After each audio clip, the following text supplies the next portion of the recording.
दोस्तों, supreme court से अडानी को नहीं मिली कोई क्लीन चिट। सबसे बड़ा वित्तीय घोटाले का आरोप अडानी के सर पर है। इसके बावजूद मोदी सरकार अडानी ग्रुप को सरकारी प्रोजेक्ट दे रही है, वो भी पीछे के दरवाजे से। अडानी ग्रुप के एडवाइजर को कमेटी का सरकारी कमेटी का मेंबर बनाया जा रहा है और वही कमेटी अडानी को सरकारी डील मुहैया करा रही है। यानी मामला बहुत ज्यादा गंभीर है। फिर एक बार अडानी को लेकर के मोदी सरकार और मोदी जी खुद सवालों के घेरे में है। इसका खुलासा इंडियन एक्सप्रेस ने किया है। नमस्कार दोस्तों, मैं हिमांशी कश्यप आपके साथ। आप देख रहे हैं जनता की आवाज। आगे बढ़ने से पहले इस वीडियो को लाइक करें, शेयर करें और अगर पहली बार जनता की आवाज न्यूज चैनल को देख रहे हैं तो चैनल को सब्सक्राइब भी करें और घंटी जरूर बजाएं, चैनल की भी और सरकार की भी। आज की नेशनल मीडिया के मुकाबले में जनता का साथ दीजिए और उसकी ताकत बनिए, जनता की आवाज बनिए और हो सके तो इसके लिए चैनल को ज्वाइन भी करें। मोदी जी अपने परम मित्र गौतम अडानी को बचाने में लगे हैं। सड़क से लेकर संसद तक मोदी सरकार ने अडानी का भरपूर बचाव किया और खुल्लम खुल्ला बचाव किया। और जिन्होंने भी अडानी पर सवाल उठाया उन पर तो ईडी का केस या पुराने केस में फंसाया गया।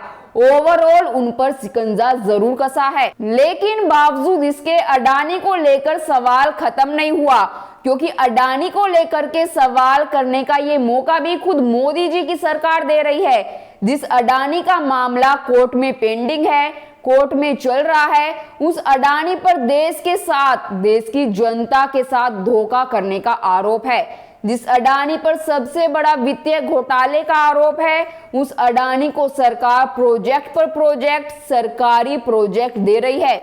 सभी सरकारी प्रोजेक्ट्स अडानी को ही दिए जा रहे हैं। ऐसे 6 सरकारी प्रोजेक्ट्स पर अब काम शुरू हुआ है, जिस पर एक बार फिर से अडानी की एंट्री पीछे के दरवाजे से हो रही है।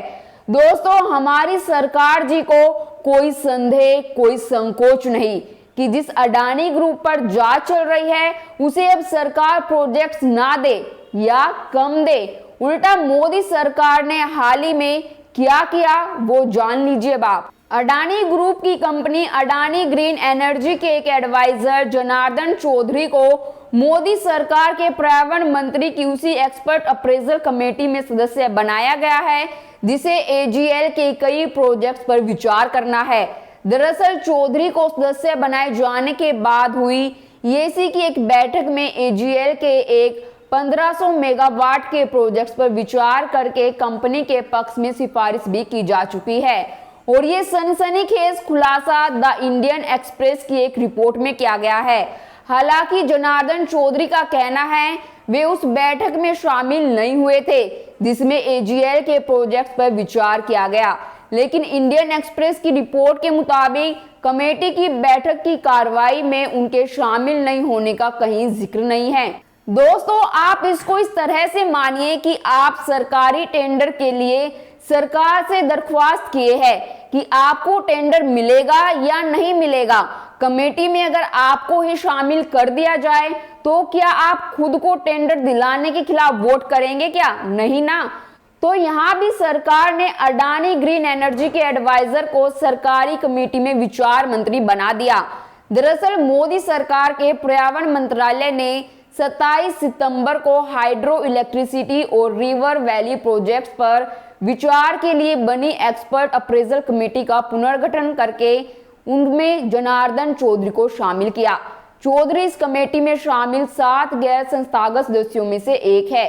जनार्दन चौधरी अप्रैल 2022 से अडानी ग्रीन एनर्जी लिमिटेड को एडवाइजर के तौर पर अपनी सेवाएं दे रहे हैं। इससे पहले मार्च 2020 में वे एनएचपीसी की तकनीकी निदेशक के पद से रिटायर हुए थे। ईएसी सदस्य के रूप में उनकी नियुक्ति को लेकर हितों के टकराव का आरोप लग सकता है, क्योंकि एजीएल के पंप स्टोरेज प्रोजेक्ट क्लियरेंस के लिए इसी ईएसी के पास आती है। पुनर्गठित एक्सपर्ट अप्रेजल कमेटी की पहली बैठक 17-18 अक्टूबर को हुई। जनार्दन चौधरी ने इंडियन एक्सप्रेस द्वारा संपर्क किए जाने पर कहा कि ईएसी में जब एजीएल की परियोजना पर विचार किया गया उस वक्त उन्होंने चर्चा में भाग नहीं लिया। इंडियन एक्सप्रेस की रिपोर्ट के मुताबिक रिकॉर्ड से पता चलता है कि चौधरी ने 17 अक्टूबर को बैठक में हिस्सा लिया था और इसी दिन महाराष्ट्र के सतारा में अडानी ग्रीन एनर्जी की 1500 मेगावाट की तराली पंपिंग स्टोरेज परियोजना पर विचार किया गया था। रिपोर्ट के मुताबिक एजीएल ने बैठक के दौरान प्रोजेक्ट के लेआउट में बदलाव के लिए परियोजना से जुड़ी शर्तों में संशोधन की मांग की। कंपनी ने ऐसा तब किया जब उसे पता चला कि प्रोजेक्ट का प्रस्तावित वाटर कंडक्टर सिस्टम एक मौजूदा विंड फार्म के नीचे से गुजरता है, जिसके लिए अंडरग्राउंड कंस्ट्रक्शन करना काफी मुश्किल होगा। कमेटी की बैठक में विस्तृत विचार विमर्श के बाद एजीएल की इस मांग को मानने के पक्ष में सिफारिश की गई। एक्सपर्ट अप्रेजल कमेटी का काम प्रस्तावित सरकारी मंजूरी से पहले प्रस्तावित प्रोजेक्ट्स पर विचार करके उनके बारे में अपनी सिफारिश देना होता है। दरअसल पर्यावरण संरक्षण अधिनियम 1946 के तहत 2006 में जारी एनवायरमेंटल इम्पैक्ट असेसमेंट नोटिफिकेशन में कहा गया है कि कुछ खास कैटेगरी में आने वाली परियोजनाओं के लिए मंजूरी से पहले एनवायरमेंटल क्लियरेंस हासिल करना जरूरी होता है। इसी काम के लिए 10 EAC बनाई गई है, जो अलग अलग सेक्टर से जुड़े प्रस्तावों की जांच करने के बाद उनके क्लियरेंस के बारे में फैसला करती है। यानी इस कमेटी की सिफारिश एक तरह से सरकारी मंजूरी का आधार होती है, या ये भी कह सकते हैं कि परियोजनाओं को मंजूरी से पहले हरी झंडी देने का काम यही समितियां करती है। बहरहाल अडानी समूह के मोदी सरकार के साथ करीबी रिश्ते के विपक्ष के आरोपों के बीच यह खुलासा सियासी रंग भी ला सकता है। अडानी समूह और मोदी सरकार के बीच संबंधों को लेकर लंबे समय से हमलावर रही टीएमसी सांसद महुआ मोइत्रा ने इसी मुद्दे को भी उठाया है। उन्होंने ट्वीट किया है, मोदी जी के पर्यावरण मंत्रालय ने अडानी के कर्मचारी जनार्दन चौधरी को EAC के सदस्य के रूप में नियुक्त किया। अब आप समझ गए होंगे, इतने आरोप प्रत्यारोप के बीच भी अब तक अडानी को सुप्रीम कोर्ट से क्लीन चिट ना मिलने के बावजूद भी मोदी जी सरकारी प्रोजेक्ट्स उन्हें दे रहे हैं। आखिर क्या रिश्ता है मोदी जी का अडानी से? हर जगह सिर्फ अडानी ही अडानी। इतना ज्यादा भला करने की कोशिश जो मोदी जी कर रहे हैं, इसके पीछे की सच्चाई शायद अब सुप्रीम कोर्ट में इलेक्टोरल बॉन्ड केस में खुल सकती है। आपकी इस मुद्दे पर क्या राय है, हमें कमेंट कर जरूर बताएं और बाकी खबरों के लिए देखते रहिए जनता की आवाज।